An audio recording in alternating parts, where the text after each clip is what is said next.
Washington, March 19, 2003. At 7:12 Eastern Standard Time, President Bush issues an executive order. Its duration is to apply decisive force.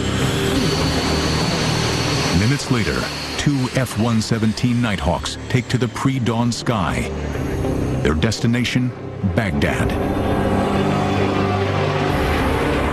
Their target, a reinforced bunker believed to house Iraq's dictator and his henchmen.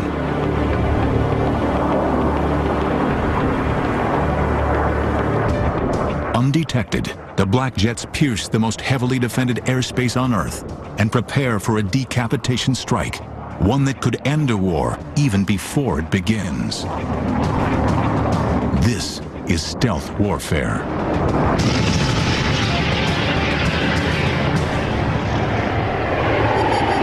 For as long as aircraft have been used in combat, efforts to make them invisible to the enemy have been ongoing. By the First World War, attempts to build stealth aircraft concentrated on the use of camouflage to make planes difficult to detect visually. By the Second World War, the development of camouflage paint has reached new levels of sophistication, but these traditional schemes can only delay visual detection. The invention of radar changes everything. By transmitting electromagnetic waves and observing the returning echoes, aircraft can now be spotted hundreds of miles away. To counter this, British engineers come up with chaff, narrow metallic strips that act as tiny reflectors. In the ensuing whiteout, enemy radar is confused.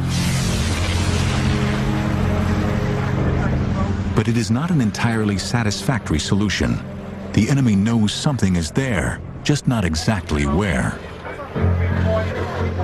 There were certainly efforts during World War II, with dropping all these little metal streamers to try to prevent people from using radar to see your airplane. So stealth has been tried since that period. By the 1950s, the Soviets are developing a highly sophisticated and lethal defense network consisting of SAMs, radar-guided surface-to-air missiles. Once they lock onto a target, these missiles will not miss.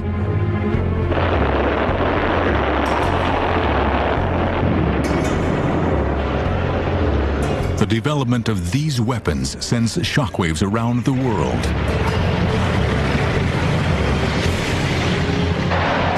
To counter this threat, the U.S. begins to produce aircraft that can fly higher than the enemy's planes and missiles. Lockheed's U-2 is the first of this new breed.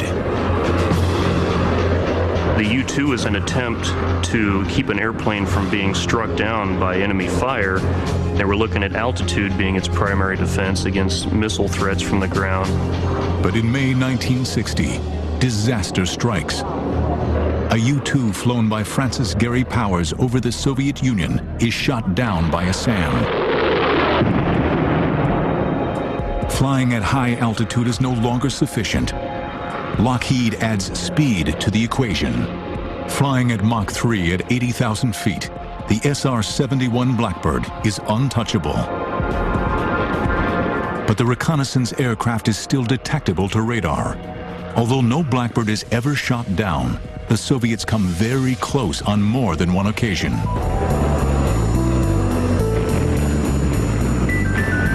During the Vietnam War, anti-aircraft systems massively disrupt U.S. air operations.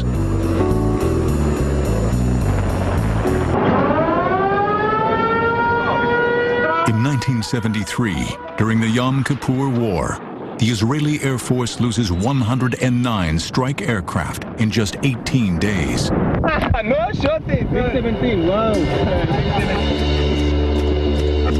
Extrapolating the Israeli loss ratio into a NATO Warsaw Pact scenario, U.S. strategists realize that NATO air forces would be no match for the Soviet missiles. The Air Force were recognizing the fact that there was no practical way of penetrating the Soviet defenses with our existing air forces, period.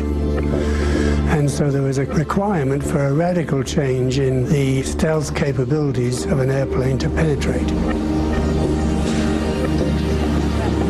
For the aircraft industry, stealth represents a radical change in design, an engineering step too big to even contemplate. Manufacturers, for some reason, didn't pay much attention to this in the 50s and 60s and even in the 70s. And I think one of the reasons for that is the amount of radar cross-section reduction you had to make to go from a conventional airplane to a truly stealthy airplane. The number was so big that most people dismissed it as something, why waste your time on that? But by early 1974, DARPA, the Defense Advanced Research Projects Agency, has become sufficiently worried about the Soviet-made SAMs. It asks 5 manufacturers to identify a means of making an aircraft undetectable to radar. Surprisingly, Lockheed, the makers of the U-2 and SR-71, is overlooked. In 1975, Clarence Kelly Johnson retires as president of Lockheed's Advanced Development Program, known as the Skunk Works. His successor, Ben Rich, hears about the competition and lobbies hard to get the Skunk Works into the thick of the action. Dennis Overhalser is tapped to head up the development team. One day, while conducting research, he comes across an obscure paper written in 1962 by a Soviet scientist. It contains a mathematical formula for calculating the radar return of a flat object. The paper, ignored by the Soviets, is the spark that ignites the Skunk Works team. We had a team of people who were not just competent, they were very experienced. And I think that's key. In other words, these people had done the SR-71, they'd done the U-2, and could pick up a pencil and say, okay, you want a wing structure designed? Just show me what you want, I'll design it. The Skunk Works team now considers how to make the aircraft invisible to radar. If I want to reduce the range at which I detect an airplane, I've got to reduce the radar cross-section. So the first thing we do is to try to make sure that all the lines and all the surfaces are inclined at a very shallow angle to incoming radar. So most of the energy is reflected off into space. Huge mainframe computers are used to calculate the vast range of design possibilities and their impact on radar visibility. The computer capability of our mainframes is what can be held in anybody's hand calculator these days. And the reason why the airplane was faceted the way it was because we could only handle a certain number of surfaces in one computation. After months of numbers crunching, the Skunk Works team concludes a flat diamond is the optimum shape to evade radar. But Lockheed's futuristic concept has no aerodynamic characteristics and is quickly dubbed the hopeless diamond. The shape is obviously strange by any historical standards. When you first look at it, and I'm not an aerodynamicist, but I've been around the aircraft business a long time, I had the same reaction that a lot of other people have had, and that is this going to fly? I mean, this is a really strange-looking airplane. Lockheed was losing money in their commercial business. The pressure was on for the Skunk Works team. They had certainly designed something revolutionary, but could they possibly build a true stealth fighter aircraft?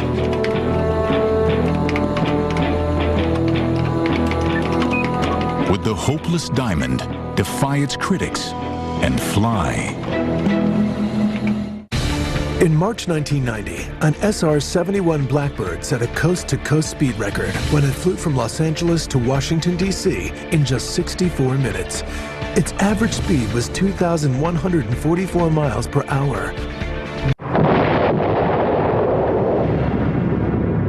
By the mid-1970s, the Cold War was getting hot. Soviet nuclear testing and arms proliferation is threatening international relations.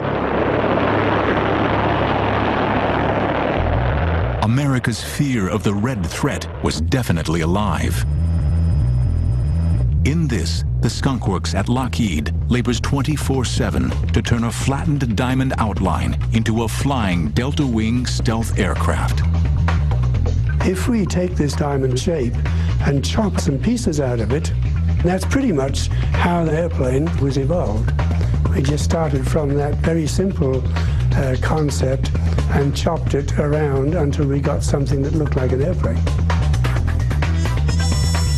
In April 1976, armed with these new futuristic outlines, DARPA declares Lockheed the winner of its competition. Under the codename Have Blue, the design stage will be supervised by the Air Force. Fearing espionage, the Air Force imposes the highest level of security imaginable. Everything stays inside the building, and the building has no windows. And you just don't talk about it when you're outside, and you have the minimum amount of government people who actually interact with you. Very few of the senior management of Lockheed Corporation in the corporate office or elsewhere knew of the existence of this program. They did not know it existed. But the staff at Skunk Works knows all about sensitive operations. Well, there's always sort of a wartime environment at the Skunk Works, which goes back to the U-2 operations and the SR operations. We're always doing things in a clandestine sense, and we're always sort of, quote, at war when the rest of the services and the rest of the country is not. Now Have Blue is the most top-secret program in the country. Under extraordinary conditions, 2 technology demonstrator aircraft are to be produced. One to test the basic flying qualities of the design. The other, its stealth. But there are some major challenges ahead. Alan Brown tackles the crucial problem of reducing the plane's radar cross-section.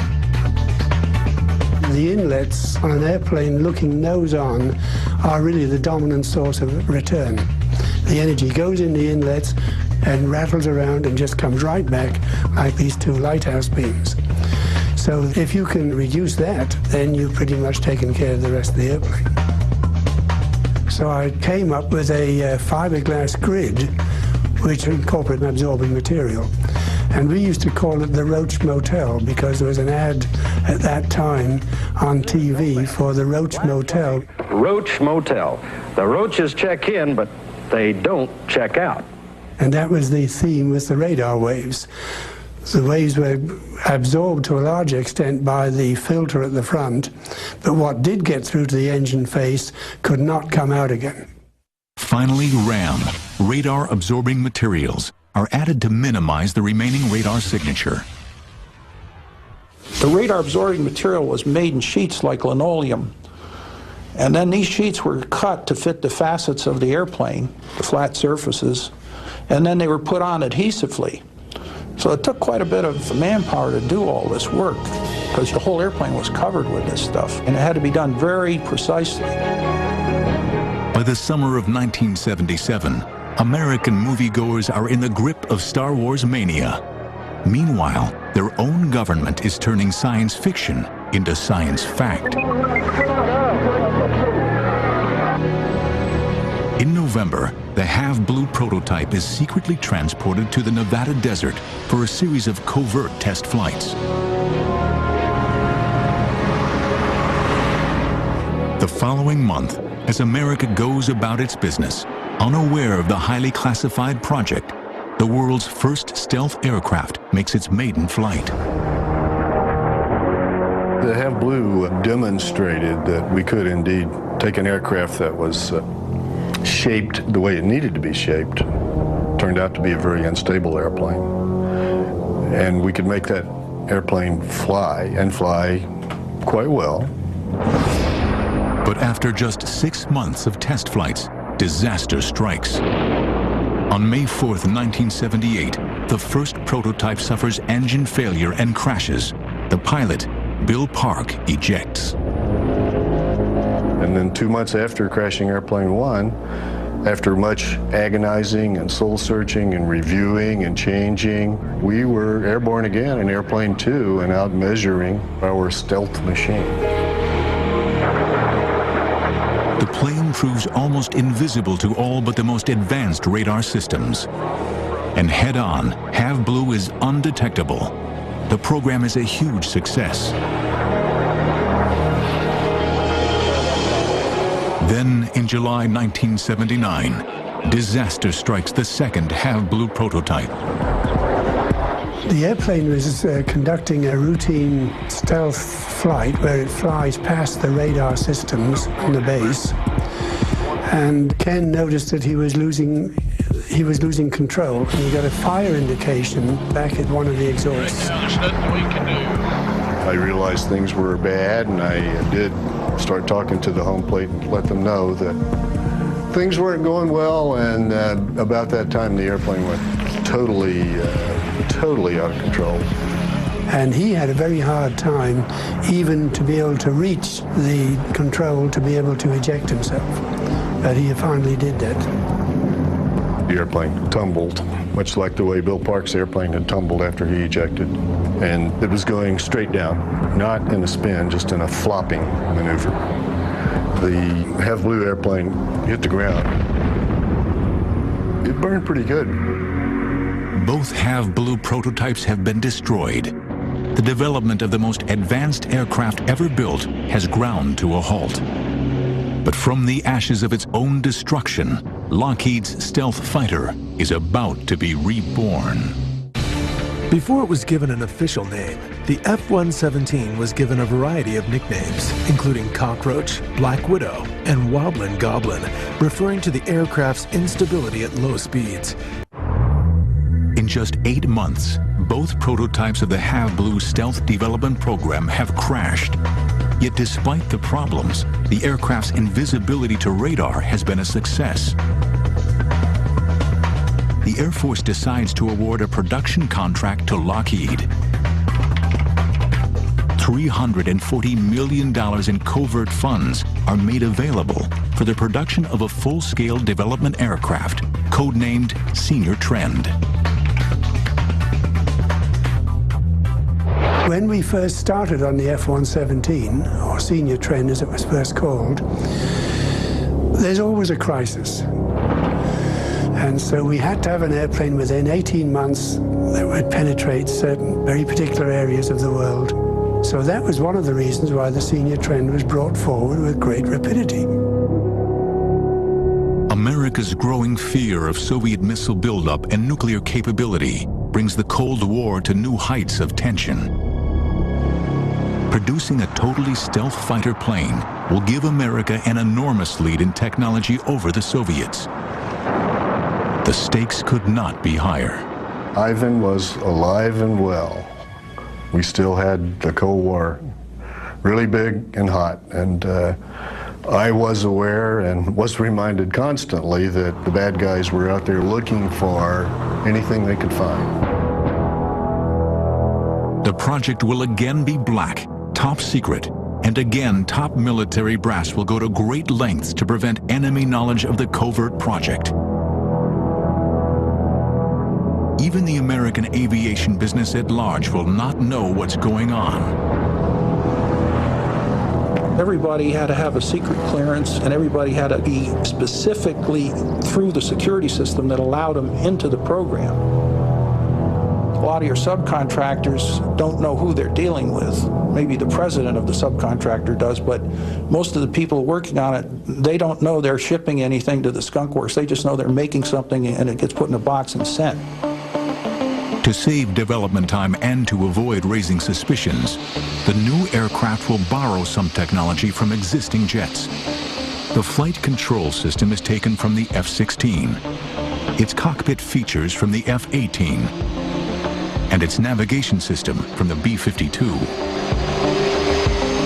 So in general, there was a philosophy that if you've got to have some radical stuff done, which takes a lot of effort, you make the rest of the airplane absolutely as conservative as possible, because you do not want to stub your toe in an area which you didn't need to. Finally, June 18, 1981, 2 years after launching the program, the Senior Trend aircraft is prepared for its first flight over the Nevada desert.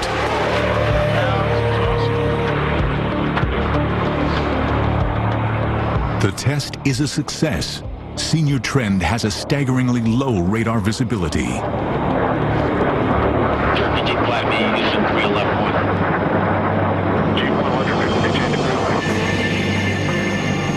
The world's first stealth bomber is delivered to the Air Force in August 1982.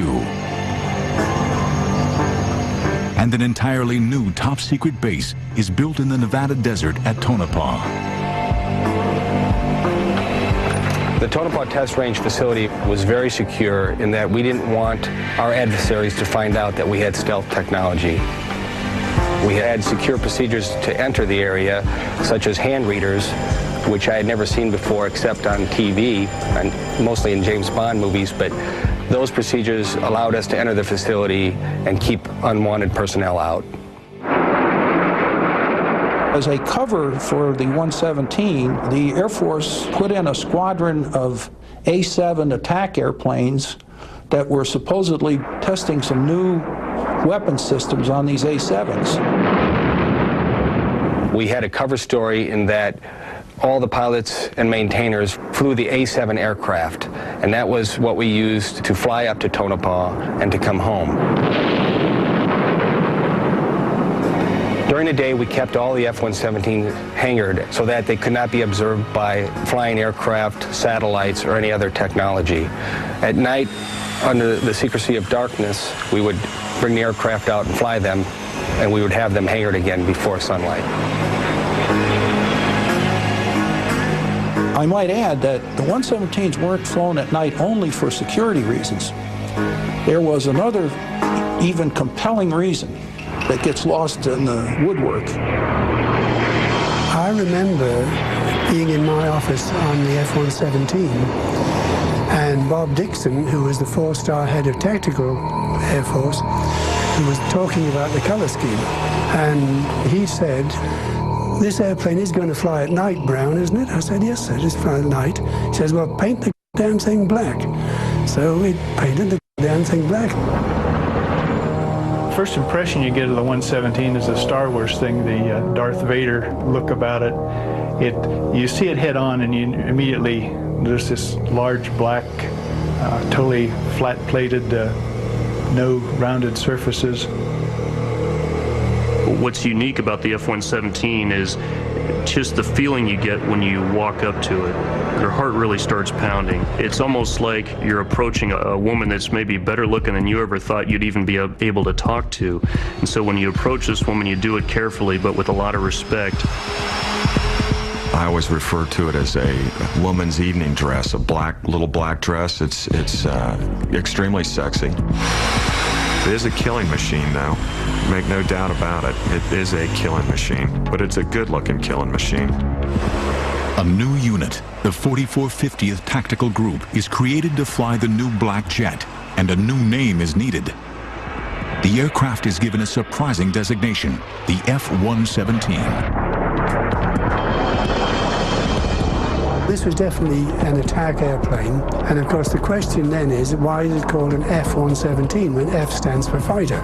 And again, we've got to go back to Bob Dixon, who was head of TAC, and he was going to use his very best fighter pilots on this program because it represented the top point of the Air Force. Well, no fighter pilot worth his salt is going to fly an airplane with a B designation in front of it, and maybe not an A designation, which means attack.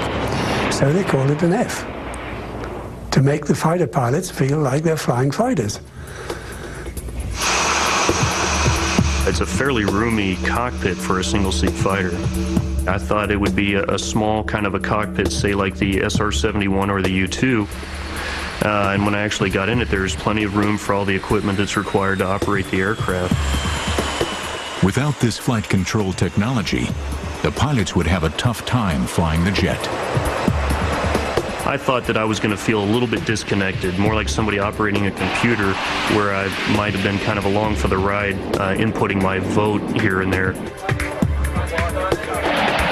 I call it a wet bag of cement or a Coke machine. If it loses its ability to fly-by-wire, it is a inherently unstable platform. It has no glide.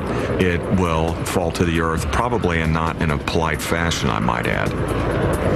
Nonetheless, when you're actually sitting in the cockpit and you're advancing the throttle or you're engaging a left turn or right turn with the center stick, the aircraft flies just like any other fighter that I have flown in the past. The aircraft is so well designed and modeled that you really feel like you're strapped to the machine and you are putting the aircraft and the weapons exactly where you want to.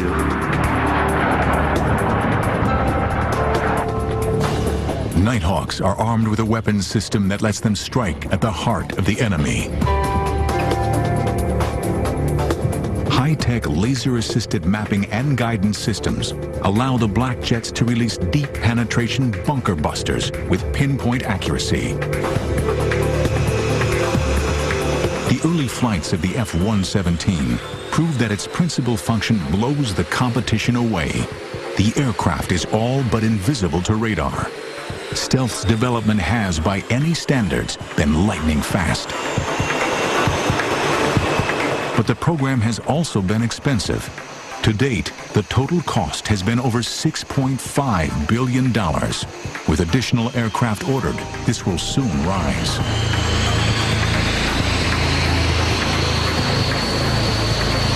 By the late 1980s, America has its conceptual aircraft, but one question remains. How will the most expensive aircraft in military history perform in combat? The answer would come sooner than anyone could imagine. Since radar emissions would give away its location, the F-117 does not carry radar. Instead, the aircraft navigates primarily by GPS and high-accuracy inertial navigation. November 10, 1988. The Air Force announces the existence of its top-secret F-117 at a Pentagon press conference, much to the surprise of many.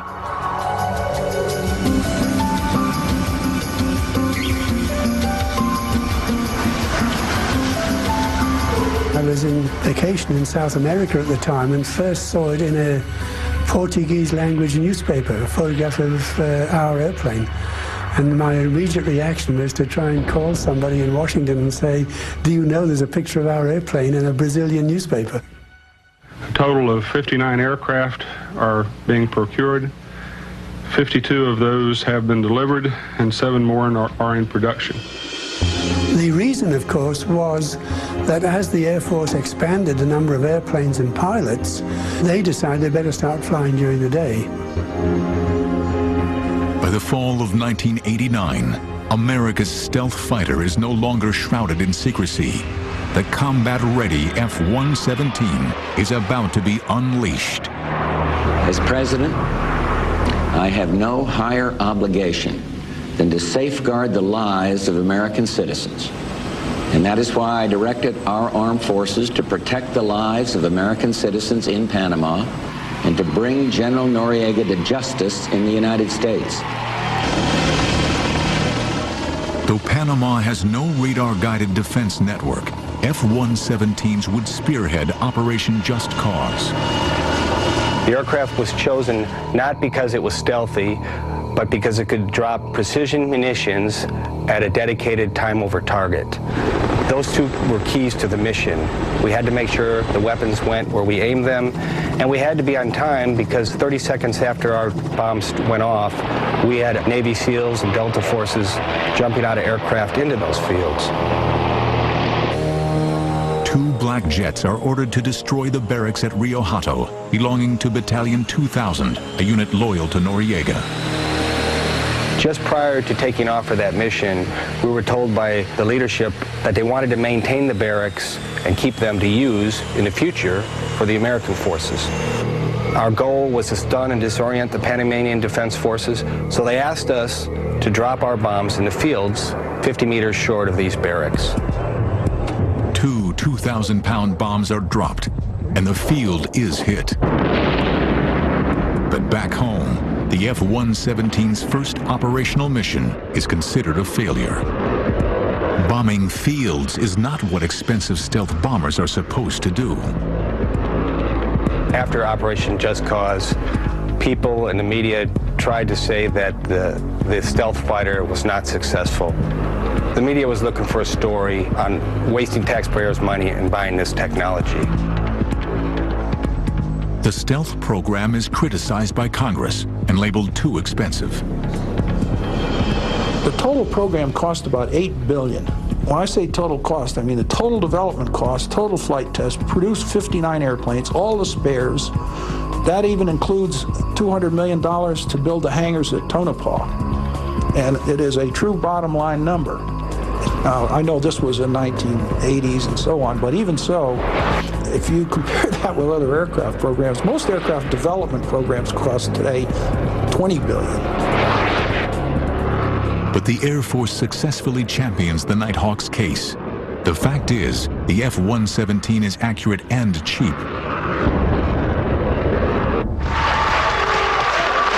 On August 2nd, 1990, Saddam Hussein occupies oil-rich Kuwait.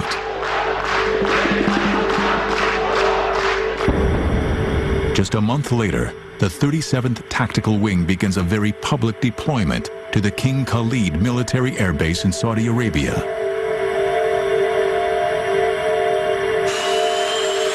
The disappointments of Panama will not be repeated during Operation Desert Storm. It's at the tip of the fighting spear in terms of knocking the door down. If you got to go downtown, you got to take out those strategic targets, and you've got to penetrate that integrated air defense system. The F-117 is the weapon system of choice. It is our ability to reach out and touch the bad guy before he even knows we're there. It's kind of like being a thief in the night. You're stealing that guy's capability to shoot back at you. 22 minutes after midnight on January 17, 1991, F-117s from the 415th TFS attack. All of their targets are hit with an unprecedented degree of precision. We can put that bomb right on that very spot that we're intending to, be it through the window, on the air conditioner on the top of the building, and we can destroy or take out the precise objective. And we can do this right downtown.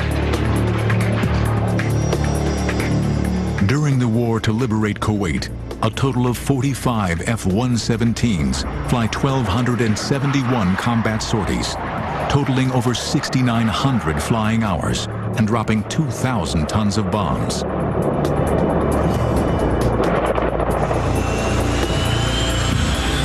Representing just 2% of the attacking force, Nighthawks dropped almost 40% of the total number of bombs used in the conflict.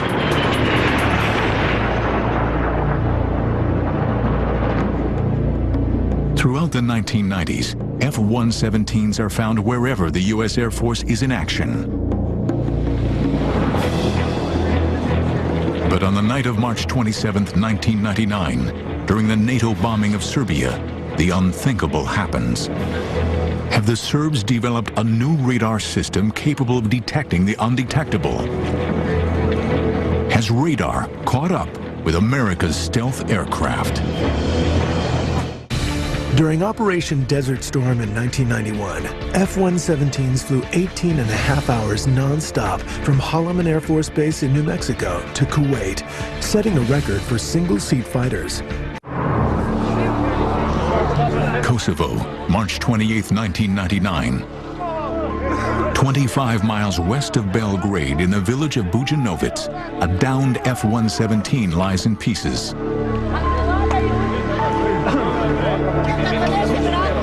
Serbian television transmits pictures of the wreckage around the world. The images send shockwaves throughout the U.S. as the Pentagon refuses to explain the cause of the crash. your cameras out and take a shot. During the course of the 1990s, there had been 6 major incidents involving F-117s. At an air show in Baltimore in September 1997, a black jet disintegrated in midair, crashing in a residential area.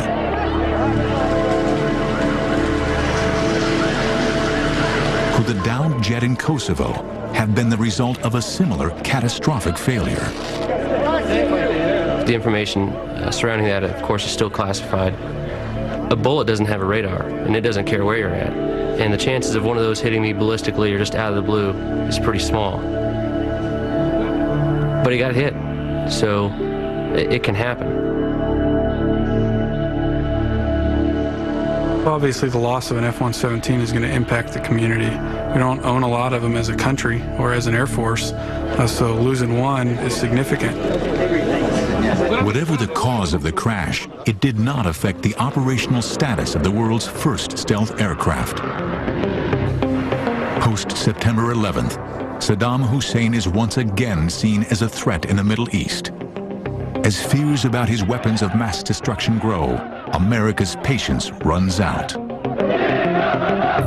Coalition forces have begun striking selected targets of military importance to undermine Saddam Hussein's ability to wage war. Now that conflict has come, the only way to limit its duration is to apply decisive force. In Operation Iraqi Freedom, F-117s would draw first blood. Flexibility is what the F-117 gave us in Iraqi Freedom. The very opening night of the war, where they had a key target that they needed taken out, they had to figure out very quickly what kind of airplane was going to go in there and take out that target, and their choice was the F-117. Based on intelligence, a gathering of Iraqi leadership is identified. In a military decapitation exercise, stealth will be used to try to eliminate the key players of the regime. I mean, man, if you could hit the one target that completely ceased all hostilities, that'd be the juiciest target of all. If I could go in there one night and stop the war, that would be money. If it was the one right downtown, right in the center, the hardest one to get to, that's the job of the F-117, is to hit that target. That was the objective of night one. If we can cut the head off the snake, the game's over. At precisely 4 a.m. local time, 4 2,000-pound bunker busters hit an underground complex thought to contain Saddam Hussein and his top generals. Though the mission was a success, its objective failed. A defiant Saddam appeared on television a few hours after the strike. Iraq's dictator was still very much alive.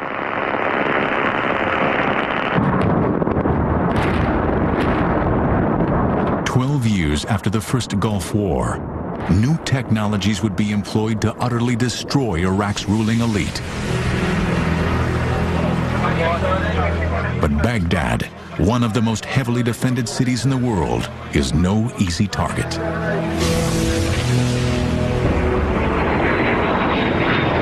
The F-117 is a very mission planning intensive platform. Our tactics are all talked about, contrived, built on the ground and put into the computer. We put our tactics in this little black box, stick it in the aircraft, it sends it to the computer, I take off, I turn the autopilot on, and it's basically like pushing the go button on the jet. When you're flying it, the autopilot is flying the airplane doing exactly what the mission planners told it to do. However, what it isn't doing is not guiding the bombs to their target. So you have a very short period of time where you are doing your job. The rest of it is letting the airplane fly. Going downtown the first night for me, I had a lot of anxiety because I didn't have complete faith in the technology. I'd only been shot down before. So I was a little nervous about going downtown because you just don't know what to expect. And all the while, you're flying directly toward the city where all the bad things happen. And we knew Saddam didn't like our black jet. So here I am, knowing that, I mean, well, wouldn't I look good with an apple in my mouth on a silver platter on his table, you know what I mean? So looking out over the distance and seeing this circular city of lights, and I think it might have been the oil fires, there was a glow around the city. That just added to the surrealism. You hit a predetermined point that we call an IP, which stands for initial point. Once you cross that point, the aircraft will make an appropriate turn or descent to align itself on its attack axis. All does it automatically. You're just systems managing at that point. And the next thing you know is AAA starts lighting up over the town. And I thought to myself, wow, that's a lot of lead in the air. And you keep looking at that point that turns you left into Baghdad. And you just stare at that thing going, boy, here it comes, here it comes. The next thing you know, you look to your right, lots of AAA, lots of SAMs, and the jet turns right into it. And you're like, oh my God, down the chute we go.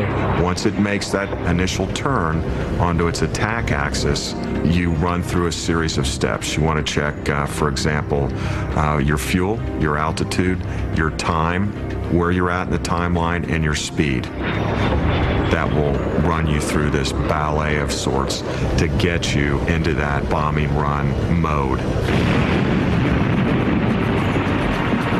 I'm so thankful that I'm on the delivering end when I'm flying the F-117, because I would not want to be asleep in the middle of the night, or awake for that matter, and then have something that I never heard coming, never saw it.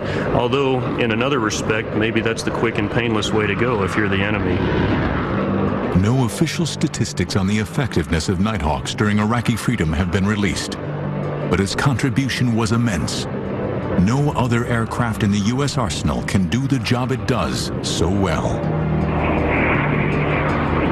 The F-117 was the first aircraft that was just purely designed around the idea of stealth and being able to go into a highly defended target area with near invisible capability, deliver precision weapons, and then get back out safely. And obviously it's proven itself several times in that scenario. The aircraft, designed in absolute secrecy at the height of the Cold War, is as potent a weapon today as it has ever been. The F-117 is capable of utterly destroying defense infrastructures without ever being detected. For its pilots, the advantage in modern warfare is unbeatable.